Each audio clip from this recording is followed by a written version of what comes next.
الحمد لله رب العالمين نعبد ونستعينه ونستعبره ونؤمن به نتوكل عليه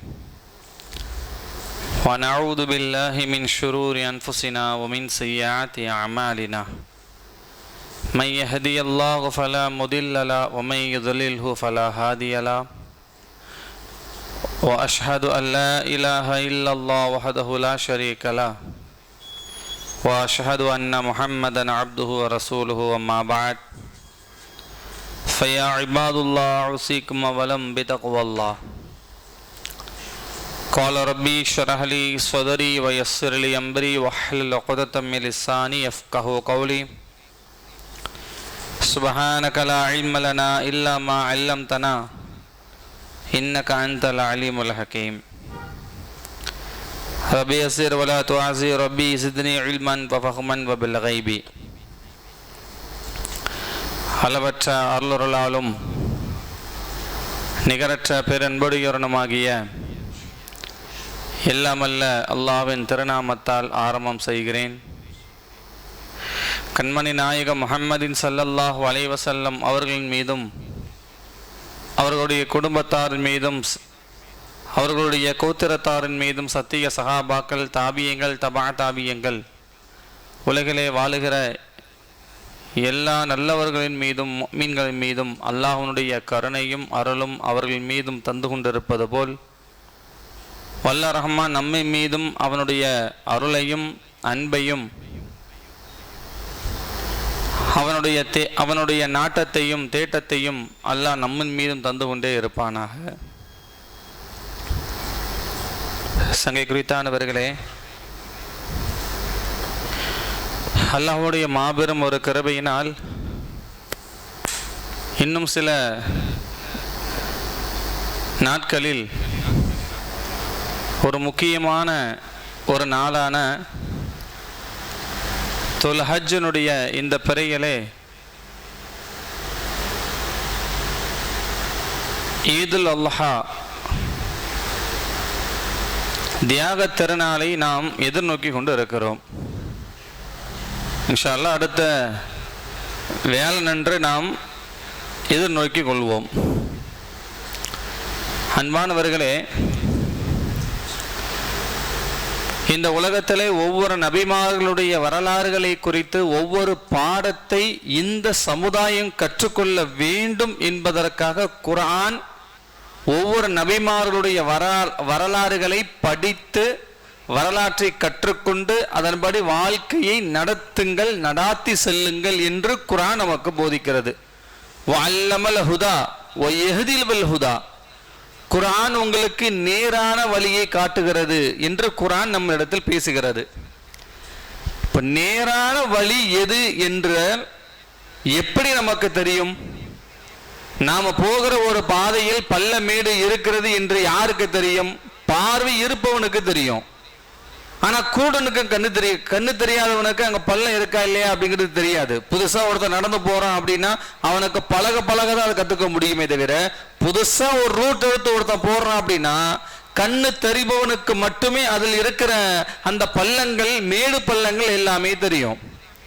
அதே போலதான் அல்லாஹ் ரப்பல் ஆலமீன் ஃபைன்ன நஸரல்லாஹ், பார்வையை அல்லாஹ் உங்களுக்கு தந்திருக்கிறான், அதை கொண்டு நீங்கள் ஹிதாயத்தை அடையுங்கள் என்று இறைவன் சொல்லுவான்.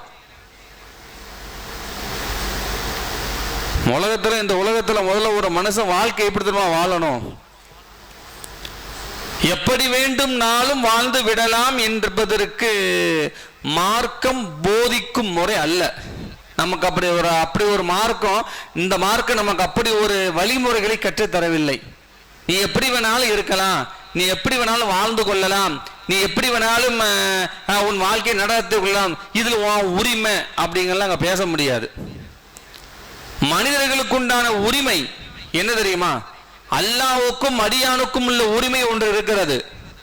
அதே போல அடியானுக்கும் அல்லாஹ்வுக்கும் உள்ள ஒரு உரிமை ஒன்று இருக்கிறது.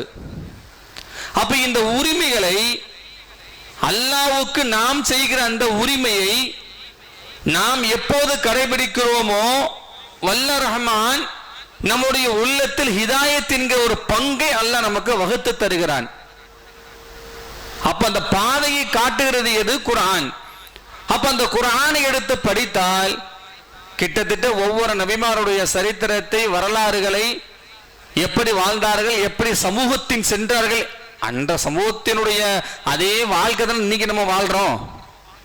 மூசா நபி சமுதாயம், ஹாரூன் அலைஹிஸ்ஸலாமுடைய சமூகம், யூனுஸ் நபியுடைய சமூகம், யாக்கூப் நபியுடைய சமூகம், யூசுப் நபியுடைய சமூகம், யூனுஸ் அலைஹிஸ்ஸலாம், அய்யூப் நபி அலைஹிஸ்ஸலாம், இப்படி 25 நபிமார்களை குறித்து குர்ஆன் நமக்கு ஏன் எடுத்து காட்டணும்?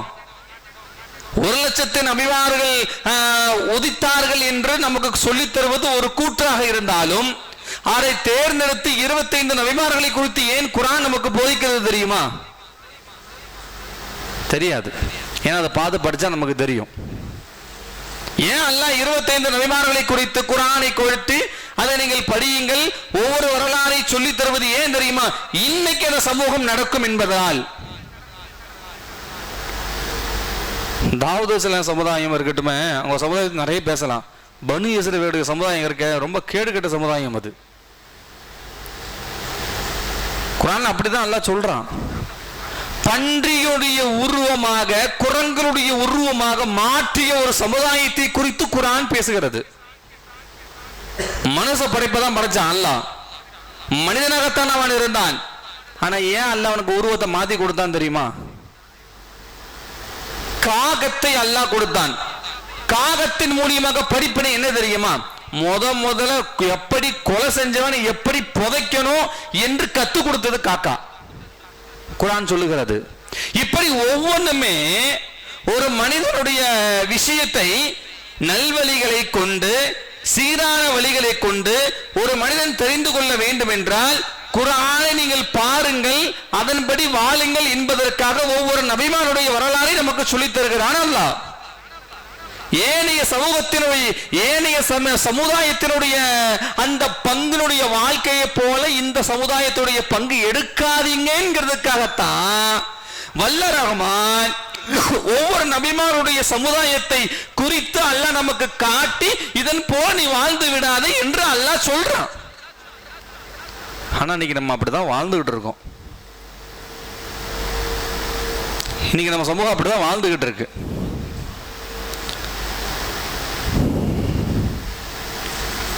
இப்போ ஒவ்வொரு நபிமாருடைய வரலாறு எடுத்து நம்ம பேசணும்னு வச்சுக்கோங்களேன், அப்படியே எப்படி சொல்றது, கான்ஃபிகரேஷன் கரெக்டாக இருக்கும். கால்குலேட் போட்டோம்னா ஒவ்வொரு நபிமாருடைய சமூகத்தை, அந்த சமுதாய மக்கள் என்னென்ன அநியாயம், நன்மைகள், எந்தெந்த விஷயங்களை செய்த அதே ஒரு விஷயத்தை எடுத்து இன்னைக்கு நம்ம படம் போட்டு ஒன்று காட்டினான்னு வச்சுக்கோங்களேன், அதை போல இல்லை, அதை விட 1000 மடங்கு பெருசா இன்னைக்கு நம்ம செஞ்சுக்கிட்டு இருக்கோம்.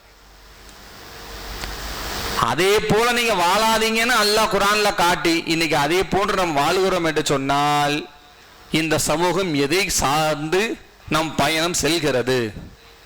எனவே அன்பிற்குரியவர்களே, இங்கு நான் சொல்ல வரக்கூடிய விஷயம் என்ன அப்படின்னா, ஒவ்வொரு நபிமாருடைய வரலாறை குறித்து அல்லாஹ் நமக்கு சொல்லுவதற்கு காரணம் எச்சரிக்கை. அல்லாஹ் எச்சரிக்கை செய்கிறான். அல்லாஹ் ஒவ்வொரு நபிமாருடைய சமுதாயத்தை குறித்து, ஒவ்வொரு வரலாறையும் குறித்து பேசும்போது கடைசி வல்ஹும் யதஃபக்கரூன், இதை கொண்டு நீங்கள் சிந்தித்து பார்க்க வேண்டாமா என்று அல்லாஹ் சொல்வதற்கு காரணம் எதற்கு? எச்சரிக்கையாக அல்லாஹ் சொல்லுகிறான். அதே போல நீங்க வாழ்ந்துராதன்னு. அன்பிற்குரியவர்களே, எனவே அந்த அடிப்படையில் இப்ப நாம சொல்லக்கூடிய விஷயம், நபி இப்ராஹிம் அலைஹிஸ்ஸலாம் அவர்களின் மூலியமாக நமக்கு ஏற்பட்ட படிப்பினைகள். இந்த வரலாறு, நபி இப்ராஹிம் அலைஹிஸ்ஸலாமுடைய வரலாறு நமக்கு சொல்லித் தருவது என்ன? நபி இப்ராஹிம் அலைஹிஸ்ஸலாம் சிறு வயதிலிருந்து பெரு வயது வரை தன்னுடைய வாழ்க்கை சமுதாயத்திற்கு மத்தியில் எப்படி வாழ்ந்தார்கள் என்று குர்ஆன் சொல்லுகிறது. சின்ன வயசுலயே யாருங்க? நபி இப்ராஹிம் அலைஹிஸ்ஸலாம் சின்ன வயதிலேயே தான் வாப்பாட்ட போய் என்ன சொன்னாங்க தெரியுமா? ஆசர், தன்னுடைய வாப்பா பேர் ஆசர். அந்த ஆசர்கிட்ட போய் என்ன சொன்னாங்க தெரியுமா? வலம் தஃபக்ககும் ஐனமும் மஹாதல் யஅபாத், என்னப்பா இனத்தையோ கொண்டு வணங்கிக்கிட்டு இருக்க, இனத்தையோ போட்டு பார்த்துக்கிட்டு இருக்க, அதை போட்டு இது பண்ணிக்கிட்டு இருக்கு, அதை போட்டு சின்ன வயசுல அந்த அறிவை பார்க்கணும். நம்ம அங்க ரொம்ப முக்கியம். அந்த அறிவு அந்த இப்ராஹிம் நபிக்கு எப்ப கிடைத்தது? சின்ன வயசுல நபித்துவத்தை கொடுத்துட்டானா?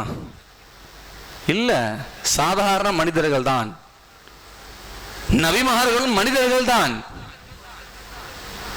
நபிமார்கள் ஒன்றும் பெரிய ஒரு லெவல்ல நம்ம கொண்டு போகல. அல்ல சின்ன வயசுல இருந்து தேர்ந்தெடுத்தான் அல்லாஹ்.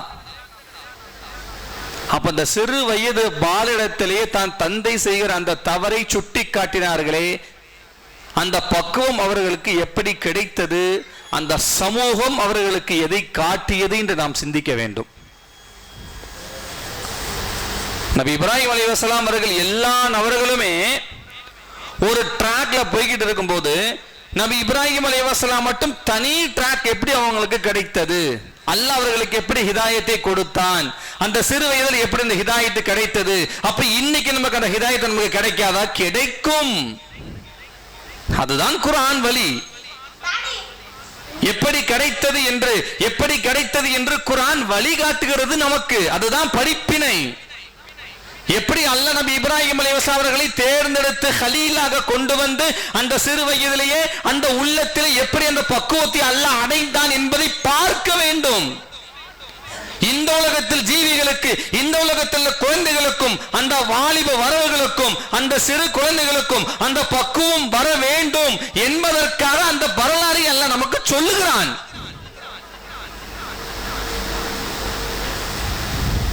பக்குவத்தை பாருங்க. இப்ராஹிம் ஆசைட்ட போய் சொன்னாங்களா, யஅபுதுஹு வமன் தஃபக்கஹ, எப்படி உங்களுக்கு தெரிந்தது? சிந்தனை. நபி இப்ராஹிம் அலைஹிஸ்ஸலாமுக்கு முதல் பக்குவமே சிந்தனை தான். இன்னைக்கு நாம சிந்திக்கிறது இல்லைன்னு சொல்ல வரேன். நம்ம பிள்ளைங்களுக்கு சிந்திக்க விடல. இன்னைக்கு நம்ம குழந்தைகளுக்கு சிந்திக்க விடல. இப்ராஹிம் அலைஹிஸ்ஸலாமுடைய வரலாறு பல சம்பவங்கள், அதாவது பல படிப்பினைகள். இன்றைக்கு சின்ன குழந்தைகளுக்கு நம் நிறைய படிப்பினைகள் உண்டு. நம் முதல் விஷயம் அங்க சிந்தனை தான். அந்த சிந்தனையை நம்ம குழந்தைகளுக்கு இன்னைக்கு கொடுக்காத காரணம் தான் வாலிப வயது முதல் பெரிய வயது வரையும் இன்னைக்கு வேற விஷயத்தில் அடிக்ட் ஆகிறார்கள். வேற ஒன்றும் இல்லை. முதல் பக்குவம் சிந்தனை. அந்த சிந்தனையை நம்ம பிள்ளைங்களுக்கு கொடுக்கணும். அவன் சிந்திப்பதற்குண்டான முயற்சிகளை அந்த குழந்தைகளுக்கு நான் எதுவுமே செயல்படுத்த முடியவில்லை. அந்த குர்ஆனுடைய விஷயமோ ஹதீஸுடைய விஷயத்தை தாண்டி ஆராய்ச்சி என்கிற வரலாற்றினுடைய பக்குவத்தை, உன் உள்ளத்தினுடைய பக்குவத்தை அந்த குழந்தைகளுக்கு கொண்டு வருவதற்குண்டான திறமையை நம் குழந்தைகளுக்கு கொடுக்கல. கொடுத்திருந்தால் இன்னைக்கு அந்த பிள்ளைகள் மேதை தான். நபி இப்ராஹிம் ஆரம்பத்தில் சொன்ன மாதிரி நபி இப்ராஹிம் அலைஹிஸ்ஸலாம் அவர்களுக்கு அல்லாஹ் ரப்பல் ஆலமீன் எப்படி தேர்ந்தெடுத்தான் என்றால், முதலில் அவங்க யதஃபக்கர், சிந்தித்தார்கள். ஃபர்ஸ்ட் சிந்தித்ததில் தான் ஆசரை போய் கேட்டாங்க, இதுல வணங்குறதுல உங்களுக்கு என்ன பிரச்சனை, இதை வணங்குறதுல உங்களுக்கு என்ன இருக்குன்னு கேட்க ஆரம்பிச்சாங்க. ஃபர்ஸ்ட் முதல் படிப்பினையாச்சா? சின்ன வயசுல இப்ராஹிம் அலைஹிஸ்ஸலாமுடைய பருவம். நிறைய பேசலாம், டைம் இல்லை, அதனால சொல்றேன், கொஞ்சம் கொஞ்சமா பேசுறேன். ஒரு வயதை அடைந்ததற்கு பிறகு மக்களுக்கு எப்படியாவது நம்ம செய்ய வைக்கணும். இது செய்யறது நீங்க தப்பு தான், சிலைகளை வணங்குவது தப்பு தான், அதுல ஒன்னும் பேசாது, ஒன்னும் பண்ணாது என்று புரிய வைப்பதற்காக வேண்டி தைரியத்தை கொண்டு வந்தாங்க. பாருங்க, இரண்டாவது விஷயம் மனோ பக்குவம். ஒன்னு சிந்திக்கிற ஆற்றல் முதலாவது. இரண்டாவது தைரியம், மன தைரியம், இதயத்தில் ஏற்படுகிற ஒரு தைரியம். எப்படி அந்த நல்ல விஷயத்தை எப்படி அணுகுமுறை, தைரியம், அணுகுமுறை, சொல் ஆற்றல், இந்த மூன்றையுமே இரண்டாவது விஷயமா எடுத்தாங்க. அணுகுமுறை தான் நாங்க ரொம்ப கவனிக்கணும். பிள்ளைகளுக்கு, வாலிப வயது பிள்ளைகளுக்கு அந்த அனுபவத்தை, அணுகுமுறைகள் சரியாக பயன்படுத்தாத காரணத்தினால் இன்று தன்னுடைய இதயங்கள் பலவீனமானதால் எதை நோக்கி செல்லக்கூடாது என்று குர்ஆன் சொல்லுகிறதோ, தடுத்ததோ, எந்த வரலாறு நமக்கு காட்டியதோ அதை நோக்கி இன்னைக்கு பயணம் செல்கிறார்கள். அப்ப இரண்டாவது அங்க பக்குவம், அதாவது அணுகுமுறை. எப்படியாவது எல்லாத்துக்கும் இதை எடுத்து போய் சொல்லிடணும் அப்படின்னு போய் சொன்னாங்க. எப்படி சொன்னாங்க தெரியுமா? எடுத்தோம் கவுத்தோன்லாம் அங்க சொல்லல. எடுத்தோம் கவுத்தோன் அழகா சொன்னாங்க. வலா அசனாமுக்கும் ஃபைன்ன துபாப். ஒரு ஈ அது பேவு உட்கார்ந்த ஒரு ஈயா இருக்கட்டும் ஒரு கொசுவா இருக்கட்டும் நம்ம மேல உட்கார்ந்து அதை கடிக்கும் இல்லையா? அதை கடிக்கும் போது நம்ம என்ன செய்வோம்? தட்டுவோம். கொசு கடிச்சா அடிப்போம். இப்போ அந்த சிலைக்கு மேல எல்லாமே போய் உட்காருது, எல்லாமே பண்ணுது. ஈ போய் உட்காருது, கொசு போய் உட்காருது, எல்லாமே உட்கார்ந்துக்கிறத அதை தட்டி விடுவதற்கு கூட உங்க கடவுளுக்கு சக்தி இல்லையான்னு கேட்டாங்க. அதை தட்டி விடுறதுக்கு கூட உங்க கடவுளுக்கு சக்தி இல்லையா? ஈ போய் உட்கார்மா துபாப, அதை தட்டு விடுவதற்கு கூட உங்கள் கடவுளுக்கு சக்தி இல்லையா? அப்ப அதற்கே தன்னைத்தானே பாதுகாக்க முடியவில்லை என்றால் உங்களை அதை எப்படி பாதுகாப்பார்கள் என்று வச்சாங்களா இல்லையா? அணுகுமுறை சிந்திக்க வைக்கிறாங்க பாருங்க. இந்த பக்குவம் தான் அந்த அணுகுமுறை. இதை நம்ம பிள்ளைங்களுக்கு கொண்டு வர வேண்டும். இந்த சமூகத்திற்கு அதை வர வேண்டும் என்று அல்லாஹ் நபி இப்ராஹிமுடைய படிப்பினைகளை அழகாக கொண்டு வந்தான். நமக்கு அழகான வார்த்தைகளங்க. சக்தி பெறாத ஒண்ணு நீ எப்படி தேவையாக இருக்கும் போது அதற்கு எப்படி சக்தி இருக்கும்? தன்னுடைய தேவையை தன்னைத்தானே பாதுகாக்க முடியாத ஒரு சிலைக்கு உனக்கு தேவையாகும் போது எப்படி அது உனக்கு பாதுகாக்க இருக்க முடியும்? இது நீங்க சிந்திக்க மாட்டீங்களா அப்படின்னு கேட்டாங்க. அதற்கு அவங்க தவறி வழிகட்ட கூட்டங்கள் தானே. நான் சொன்ன மாதிரி கண்ணு இருந்தும் கூடுகள் தானே. எப்போ ஒரு விஷயத்துக்கு ரொம்ப அடிக்ட் ஆயிட்டாங்களோ அதன்படி சொல்லுகிற வாசியத்தை, அதான் அல்லாஹ் குர்ஆன்ல ஒரு வார்த்தை சொல்லுவான் பாருங்க, ஃபைதா கரியால் குர்ஆன ஃபஸ்தமிஅ லஹு. நம்ம ரொம்ப யோசிக்கணும். ஒவ்வொரு ஆயத்தை நமக்கு ஒவ்வொரு வரலாறையும் இல்ல, ஒவ்வொரு ஃபிக்ர் இல்ல, ஒரு வாழ்க்கையை சொல்லி தரும் நமக்கு எப்படி வாழணும்னு. அல்லாஹ் அந்த ஆயத்தை என்ன சொல்றான் தெரியுமா? ஃபைதா குரியால் குர்ஆன ஃபஸ்தமிஅ லஹு. நீங்கள் குர்ஆனை ஓதுவதை கேட்கப்பட்ட செவிதாழ்த்தி கேளுங்கள் என்று அல்லாஹ் சொல்றான். ஏன் கேட்க சொல்றான் தெரியுமா? நீ குர்ஆனை கேட்கும் போது உள்ளம் சுத்தம் அடைவது அல்ல, சுத்தம் அடைவதற்காக கேட்க சொல்லல அல்லாஹ். உள்ளம் விசாலமாவதற்காக கேட்க சொல்லல அல்லாஹ். உள்ளத்துல இருக்கிற கரும்புள்ளி அங்க அழியும். நீ எதை கேட்கிறாயோ அதை உன் மூளை வேலை செய்து அதை உன் உள்ளத்துல செயல்படுத்த வைக்கிறது. நீ இஸ்தமிஅ லஹு வ இதா குரிஅல் குர்ஆன ஃபஸ்தமிஅ லஹு. குர்ஆனை ஓதப்பட்டால் நீங்கள் செவிதாழ்த்தி கேளுங்கள், லஅல்லக்கும் துர்ஹமூன், நீங்கள் ரஹமத் செய்யப்படுகிறீர்கள் என்று குர்ஆன் சொல்லுகிறது. எனக்கு காதுக்கு அல்லாஹ் சொல்றான். காது செய்யக்கூடிய உரிமை. ஒரு மனுஷனுக்கு அல்லாஹ் காதை ஏன் படைச்சான் தெரியுமா? கேட்கிறதுக்கு. யாருக்கு செவரமா இருக்கான் பாத்தீங்களா, அவனுக்கு மூளை வேலை செய்யாது. அவனுக்கு மூளை வேலை செய்யாது. ஏன் தெரியுமா? மூளை வேலை செய்யாதுன்னா எப்படி தெரியுமா? அவன் ஒரு வித்தியாசமான ஒரு கைரேகை, அது அந்த நுணுக்கங்கள் வருமே தவிர பர்ஃபெக்டான முறையில் ஒரு எடுப்பிங் பண்ண முடியாது. நீ செவிதாழ்த்தி கேட்கும் போது உன் உள்ளத்தில் உள்ள அந்த கரைகள் நீங்கி கொண்டே இருக்கிறது. குர்ஆனை அல்லாஹ் கேட்க சொல்லுகிறான். அதேதான் நபி இப்ராஹிம் அலைஹிஸ்ஸலாம் தான் சமூகத்தாருக்கு எடுத்து சொன்னார்கள். கேளுங்க நான் சொல்றத, கேளுங்க நான் சொல்றத. தட்டி விடுறதுக்கு கூட சக்தி இல்லாத ஒரு சிலை, நீங்கள் கஷ்டப்படும் போது எப்படி தன்னைத்தானே பாதுகாக்க முடியாத ஒரு கடவுள் எப்படி உங்களை பாதுகாக்கும் என்று சிந்திக்க மாட்டீர்களா? செவி தாழ்த்தி கேளுங்கள் என்று அந்த அணுகுமுறை செவியில கொண்டு சேர்த்தாங்க நபி இப்ராஹிம் அலைஹிஸ்ஸலாம். நம்ம பிள்ளைங்களுக்கு செவியை கொண்டு போங்கன்னு அந்த வரலாறு நமக்கு சொல்லுது. மனைவியா, பிள்ளைகளா, குடும்பமா, அதர் வீட்டு பிள்ளைகளா, சொந்தக்கார பிள்ளைகளா, நம்ம வீட்டு குடும்பமா, அடுத்த குடும்பமா, செவியில கொண்டு போங்க. அது கொண்டு போங்க என்று இப்ராஹிம் அலைஹிஸ்ஸலாமுடைய வரலாறு நமக்கு சொல்லி காட்டுகிறது. இந்த விஷயம் நாம் அதை செய்ய மறுத்துட்டோம். அதனால்தான் இன்னைக்கு சமூகம் தலைகீழ் நிமித்து நின்ற ஒரு சமூகத்தை, பாடுபட்டு நிமித்து வச்ச ஒரு சமூகத்தை இவங்க தானே, இவங்க எல்லாம் இப்படித்தான் கீழே தள்ளி போட்டதுக்கு காரணம் என்ன தெரியுமா? சரியா கொண்டு சேர்க்கவில்லை. அதாவது செவிதாழ்த்தி கேட்கவில்லை.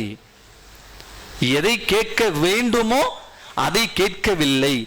நபி இப்ராஹிம் அலைஹிஸ்ஸலாம் ஒரு வரலாறு, ஒரு படிப்பினை செவி சாழ்த்தி எந்த ஒரு விஷயம் கேட்காத காரணத்தினால் அந்த சமூகம், ஒட்டுமொத்த சமூகமே நபி இப்ராஹிம் அலைஹிஸ்ஸலாம் என்ன பண்ணாங்க? இவர் இப்படிதான் சரியா வராது, தூக்கி கிணறு தூக்கி போடுங்கன்னு குண்டு தூக்கி போட்டாங்க. இன்னைக்கும் அதே சமூகம் இன்னைக்கு அப்படிதான் இருக்கு. சொல்லுவதை புரிஞ்சுக்கிறதும் இல்லை. ஏன்னா கேட்கறதுக்கு தயாரா இல்லை. அதை கேட்டாதான் அது சரியா தப்பான்னு அவனுக்கு தெரியும் இல்லையா அன்பானவர்களே? அப்போ நபி இப்ராஹிம் அலைஹிஸ்ஸலாமுடைய ஒவ்வொரு நினைவுகளும் நம் ஞாபகப்படுத்துவது ஒரு மனிதனுடைய வாழ்க்கையில் சிறந்த விஷயங்களை, சிறந்த அம்சங்களை. நபி இப்ராஹிம் அலைஹிஸ்ஸலாம் ஒவ்வொரு அணுகுமுறைகளும், எங்க நான் என்ன சொல்றேன், மனைவி மேல பாசம் இருக்கும், அம்மா மேல பாசம் இருக்கும், எல்லாத்தையும் தாண்டி நாம பெத்த பிள்ளைங்க மேல பாசம் இருக்கும் இல்லையா?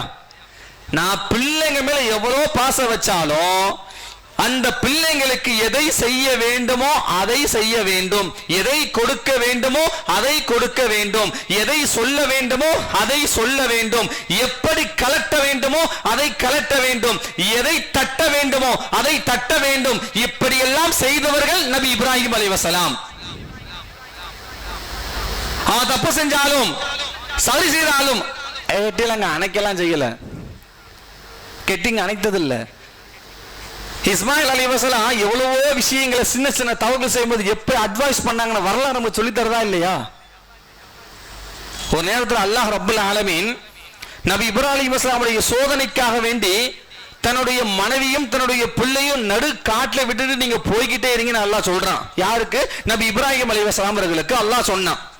இங்க நம்ம நோட் பண்ற விஷயம் என்ன அப்படின்னா, ஒரு அன்பால் வகுத்த தான் பிள்ளை மீது, ஒரு ஹதீஸ்ல வருதுங்க, இஸ்மாயில் அலைஹிஸ்ஸலாம் அவர்களின் மீது இப்ராஹிம் அலைஹிஸ்ஸலாம் கொண்ட காதல் இந்த உலகத்தில் யாருக்குமே அப்படி இல்லை, எந்த தகப்பனுமே இல்லை. அந்த அளவுக்கு காதல் யாரு மேல? தான் பிள்ளை மேல. அப்பேற்பட்ட அந்த பிள்ளைய இறைவன் சொல்லிவிட்டான் என்பதற்காக வேண்டி நடு காட்டில் விட்டுட்டு போனார்களே, இதுதான் தக்குவா இல்லையா? நாம கேட்கலாம் அல்லாஹ் சொல்லிட்டான் நம்ம செஞ்சுட்டோம் அப்படின்னு. ஆனா அவங்க மனைவி சொன்னாங்க, கேட்குறாங்க, எங்களை தன்னந்தனியா இங்க விட்டுட்டு போறீங்களே, என்னை தன்னந்தனியா விட்டுட்டு போறீங்களே, இது யாருடைய கட்டளை என்று தன்னுடைய மனைவி ஹாஜரா கேட்கும் போது இது அல்லாஹ்வுடைய கட்டளை என்று சொல்ல, நீங்க போங்க அல்லாஹ் எங்களை பாதுகாப்பான் என்று அந்த இடத்தில் சொல்லிவிட்டு அனுப்பினார்கள். இங்க நான் சொல்லக்கூடிய கவனிக்க வேண்டிய விஷயம் என்ன தெரியுமா? எந்த ஒரு தகப்பனுமே, எந்த ஒரு தந்தையும், எந்த ஒரு தாயும் ஒரு நடுக்காட்டில் இருளாக இருக்கக்கூடிய ஒரு சந்தர்ப்பத்தில் கூட தனக்கு துணையாக யாராவது தேவை என்கிற ஒரு கட்டத்தில் வரும்போது ஹாஜரா அலைஹிஸ்ஸலாம் இறைவன் ஒருவனே பாதுகாவலை என்ற எண்ணத்தை அந்த குழந்தைக்கு ஊட்டினாங்க. பாருங்க, தந்தை விட்டுட்டு போனாங்க, வெறுப்பு ஏற்றி விடாமையும் தன் தாய் ஒரு கேள்வி கேட்டு தான் தகப்பன் மீது தான் பிள்ளைகளுக்கு எந்த ஒரு விஷயத்தையும் அவனுக்கு சாட்டிவிடக் கூடாது என்பதற்காக ஒரு கேள்வியை கேட்டு அந்த இடத்தில் இஸ்மாயில் அலைஹிஸ்ஸலாம் அவர்களுக்கு அழகான ஒரு ஈமானை புதித்தார்கள். பார்த்தீங்களா? ஏங்க விட்டுட்டு போறீங்க? அல்லாஹ்வுடைய கட்டளையா? இப்ராஹிம் சொல்லல, அவங்க அம்மாவே சொன்னாங்க, ஹாஜரா கேட்டாங்க, இது அல்லாஹ்வுடைய கட்டளையா? ஏன் கேட்டாங்க தெரியுமா? அவன் கால லஹா ஃபில் யமீனி இஸ்மாயில், தான் மகனுக்கு அதை காட்டி கொடுத்தாங்க. நம்ம வாப்பா ஏன் விட்டுட்டு போறாங்க அப்படின்ட்டு காட்டி கொடுத்தாங்க. இதுதான் வரலாறு, நாம செய்யல. அன்பிற்குரியவர்களே, இப்படி ஒவ்வொரு நபிமார்கள் அன்பி இப்ராஹிம் அலைஹிஸ்ஸலாம் அப்படி விட்டுட்டு போனதுக்கு பிறகும் அவர்களுக்கு அல்லாஹ் உதவி செய்தான்னா அது வேற ஒரு சப்ஜெக்ட் தான் நம்ம பேசலாம். இப்போ நான் இப்ராஹிம் அலைஹிஸ்ஸலாமுடைய விஷயத்தை எதுக்கு நான் கொண்டு வந்தோம்னா, நபி இப்ராஹிம் அலைஹிஸ்ஸலாம் நினைவு கூறக்கூடிய காலம் இது. இப்ராஹிம் அலைஹிஸ்ஸலாம் நினைவு கூறக்கூடிய காலம் இல்லை, அவர்கள் தான் தியாகம் செய்த, அவர்களை பற்றி நினைவு கூறுகிற, அவர்கள் ஏற்பட்ட எல்லா சந்தர்ப்பத்தை இந்த நாளில் சொல்லக்கூடிய நினைவுபடுத்துகிற ஒரு காலம் இது இல்லையா? அதனால இப்ராஹிம் அலைஹிஸ்ஸலாமுடைய ஒவ்வொரு படிப்பினையும் இந்த சமூகத்திற்கு கொண்டு செல்ல வேண்டும். ஒவ்வொன்றுமே இந்த உலகத்திலே நபி இப்ராஹிம் அலைஹிஸ்ஸலாம் தான் பிள்ளைகளுக்காக வேண்டி பிள்ளை எதை வாங்கி கேட்டாலும் வாங்கி கொடுக்கலாமா அப்படின்னு கேள்வி கேட்டா, நாளைக்கு அவன் ட்ரிங்க்ஸ் வாங்கி கொடுக்க முடியுமா அப்படின்னு கேட்டா, லா தலிஃபக்கும் இன்னமல் ஹாதல் இப்னி ஹாதர் ரப்பி, என்ன சொல்லலாம் தெரியுமா? அல்லாஹ் ஒரு பிள்ளை தவறான விஷயத்தை ஒரு தகப்பனை பார்த்து கேட்டு விட்டால் அதற்கு அத்தனை குற்றம் அந்த தகப்பன் தான் காரணம் நல்லா சொல்லுவான். ஏன்னா அவனுக்கு போதிக்கல. திருச்சபையில் ஒரு செய்தி நடக்குது. இப்னு ஷமாயில் திருமதி, இப்னு ஹுசைமா போன்ற கிதாபு கிரந்தகத்தில் ஒரு ஹதீஸ்.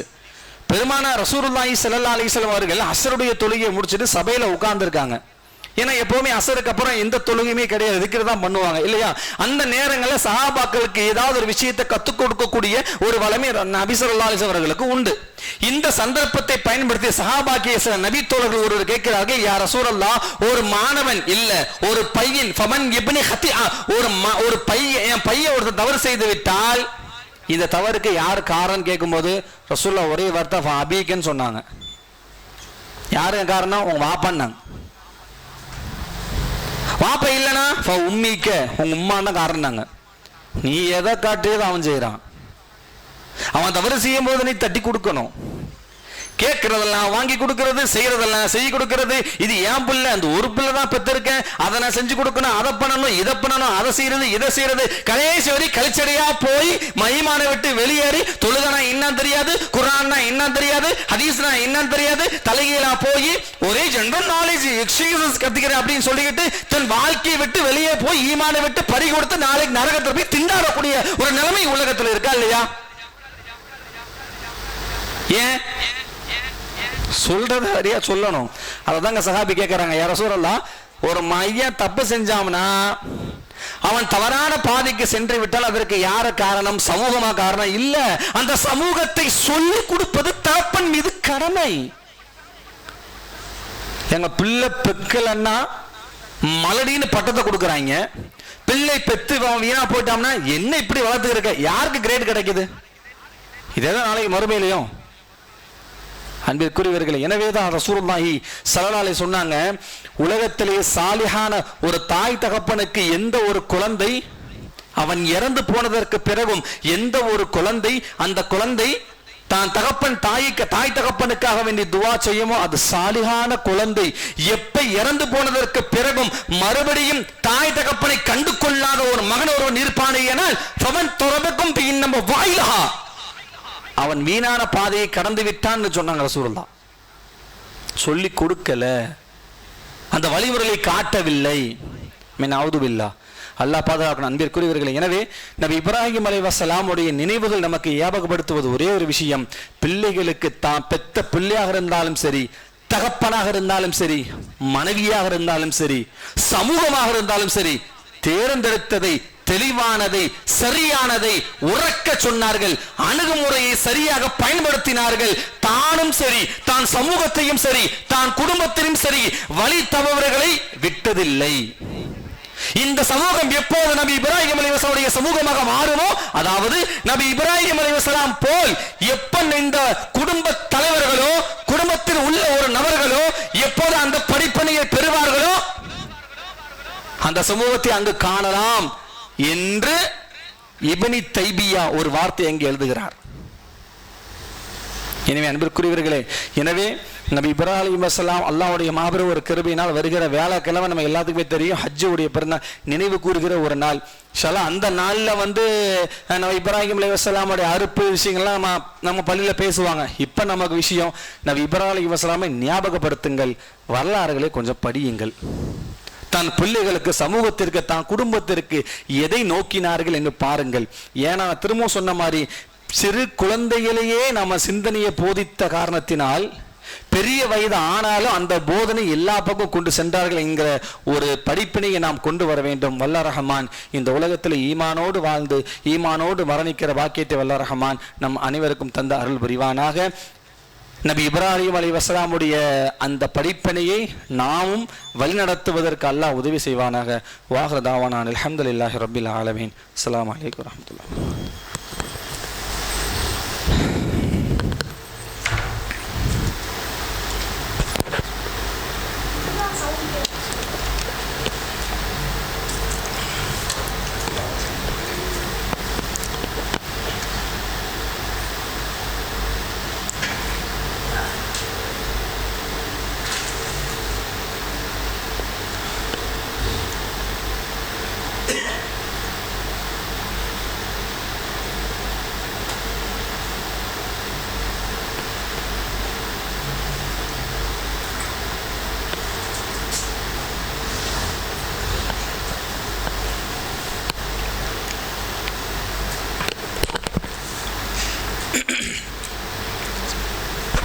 அல்ஹம்துலில்லாஹி ரப்பில் ஆலமீன் வஸ்ஸலாத்து வஸ்ஸலாமு அலா அஷ்ரஃபில் முஷ்ரஃபீன் வ அலா ஆலிஹி வ ஸஹபிஹி அஜ்மஈன் அம்மா பஅத் ஃபயா இபாதுல்லாஹ் உஸீக்கும் அவலம் பித்தக்வல்லாஹ் கால ரப்பி ஷ்ரஹ் லி ஸத்ரி வ யஸ்ஸிர் லி அம்ரி வஹ்லுல் உக்தத்தம் மின் லிசானி யஃப்கஹு கௌலி.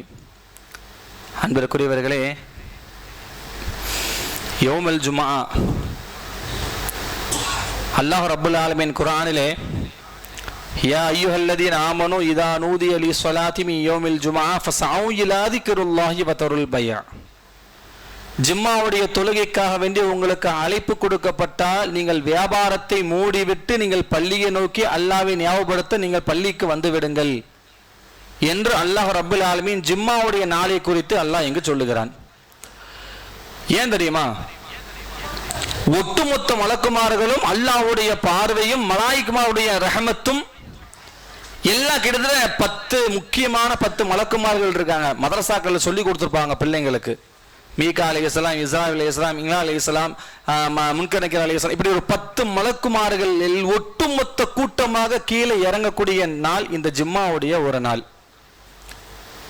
நபி ஸல்லல்லாஹு அலைஹி வஸல்லம் சொல்றாங்க, இந்த ஜும்மாவுடைய நாளில் யார் என்னிடத்துல பிரார்த்திப்பார்களோ, என்னிடம் யார் தன்னுடைய தேவையை கேட்பார்களோ அவர்கள் முதலில்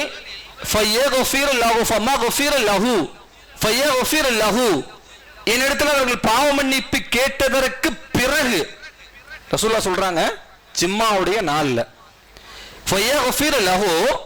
என்னிடத்துல பாவ மன்னிப்பு கேட்டதற்கு பிறகு யார் தன்னுடைய தேவைகளை கேட்பார்களோ நான் அவர்களுக்கு அந்த நாளில் தருகிறேன் என்று சொன்னாங்க ரசூலுல்லாஹி ஸல்லல்லாஹு அலைஹி வஸல்லம். அப்ப என்ன அர்த்தம் தெரியுமா?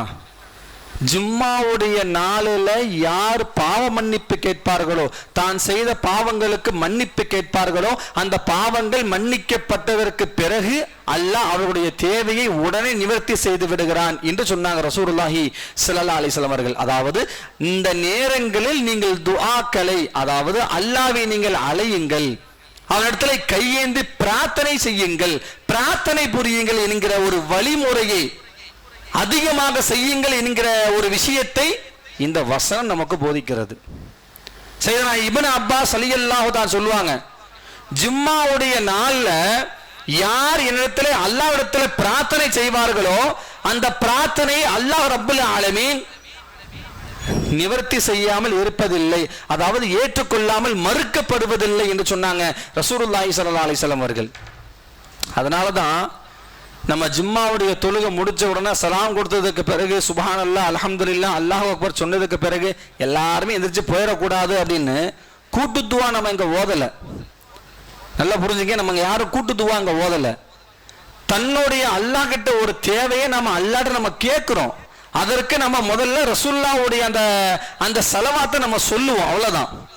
சொன்னதற்கு பிறகு உங்களுக்கு ஞாபகப்படுத்துறாத துவா செய்யுங்க, உங்க தேவையை ஜஸ்ட் ஒரு 2 நிமிஷமோ ஒரு 3 நிமிஷமோ வேகமா எந்திரிச்சு போறதுக்கு பதிலாக 1 நிமிஷம் 2 நிமிஷம் ஏதாவது ஒரு, எத்தனையோ தேவைகள் நமக்கு இருக்கும், அந்த ஒரு தேவை 2 தேவையை இந்த நாள்ல ஒருவேளை நமக்கு இந்த நேரங்கள் கபூலாக கூட செய்யலாம். அபூபக்கர் சித்தீக் அபூ ஹுரைரா ரலியல்லாஹு சொல்றாங்க, யார் ஜும்மாவுடைய தொழுகைக்கு பாதை ஜும்மா ஃபயதுல்லாஹ, யார் ஜும்மாவுடைய தொழுகைக்கு பிறகு இவர்கள் அல்லாஹ்வை துஆ செய்வார்களோ அந்த துஆவை அல்லாஹ் அவர்கள் பிறடி நரம்பினுடைய எப்படி நெருக்கம் இருக்கிறதோ அதை விட நெருக்கமாக அல்லாஹ் உங்களுக்கு அங்கீகரிக்கிறான் என்று அபூ ஹுரைரா ரலியல்லாஹு சொல்றாங்க. ஜும்மா தொழுகைக்கு பிறகும் அஸ்ர் தொழுகைக்கு பிறகும் ரொம்ப முக்கியமான பாயிண்ட் அதுதான். அப்ப இந்த நேரங்களில் நம்ம துவா செய்வது ரொம்ப கடமை, அதாவது ரொம்ப முக்கியம் என்கிற ஒரு விஷயத்தை இத்தனை வழிமுறையை ஆக்கி கொண்டு இருக்கிறோம். அதனால கேளுங்க, ஏன்னா ஒரே ஒரு விஷயம்தான், யார் அல்லாஹ்ட்ட கேட்காம ஒரு விஷயத்தை விட்டு நம் வெளியே கைகளை இறையஞ்சாமல் இவர்கள் இருக்கிறார்களோ லா இரஹமுஹுமுல்லாஹ், அவர்கள் மீது அல்லாஹ் இரக்கம் காட்டுவதில்லை. லா தர்ஹம் துஹிபுக்குமுல்லாஹ், அல்லாஹ் அவர்களை பிரியப்படுவதில்லை. வலா தஸஹபுக்கும் இன்னமா தீமுஹா, அவன் தேவைப்படும் போது என்கிட்ட கேட்டான்னா நான் தரப்போவதில்லை என்று அல்லாஹ் சொல்லிட்டான். அதாவது நமக்கு தேவையா இருக்கும்போது கேட்பதல்ல, தேவை இல்லாம இருக்கும்போது கூட கேட்கப்பட வேண்டும் என்பது இங்க நோக்கம். எனவே அல்லாஹ் ரப்பல் ஆலமீன் அந்த ஒரு விஷயத்தை ஞாபகப்படுத்துங்க. அல்லாஹ் ரப்பல் ஆலமீன் இந்த உலகத்திலே இறைவனிடத்திலே கேட்கக்கூடிய ஒவ்வொரு துஆக்கையுமே அங்கீகரிக்கப்படக்கூடிய ஒரு நாள் இந்த ஜும்மாவுடைய நாள். ஃபமத்திஅம்ஹும் அலைனா ஹாதா ஃபஹிசாபகு ذنبي அபூ பக்கர் சித்திக் ரலியல்லாஹு தஆலா அன்ஹு ஃபஇன்ன மிஹ்ராப் உமர் இப்னு கத்தாப் ரலியல்லாஹு தஆலா அன்ஹு ஃபயஹ்ஃபிஸ் மினல் குர்ஆன் உஸ்மான் இப்னு அஃபான் ரலியல்லாஹு தஆலா அன் வஹாதின் வல் ஹந்தகில் பத்ருதீன் அலி இப்னு அபி தாலிப் ரலியல்லாஹு தஆலா அன்ஹு வஸய்யிதனா وسيد الجنة وسيد الواحدة وفاطمة الزهراء رضي الله تعالى عنها والحسين والحسين رضي الله تعالى عنهما مفسرين معملك من القرآن ابن عباس رضي الله تعالى عنه. اللهم أمير المؤمنين والمؤمنات والمسلمين والمسلمات والأحياء منه والأموات إنك مجيب الدعوات برحمتك يا أرحم الراحمين. وإنما حمد لله خانتكم إن خيارا وأجلبكم يوم الحسابها فذكروني أذكركم واشكروني ولا تكفرون. إن الله يأمرك بالعدل والإحسان وإيتاء ذي القربى وينهى عن الفحشاء والمنكر والبغي لعلكم تذكرون. وذكروا الله وجيبكم لذكر الله تعالى وأولى وأعز وأجل وأتم وأقواه الله أكبر.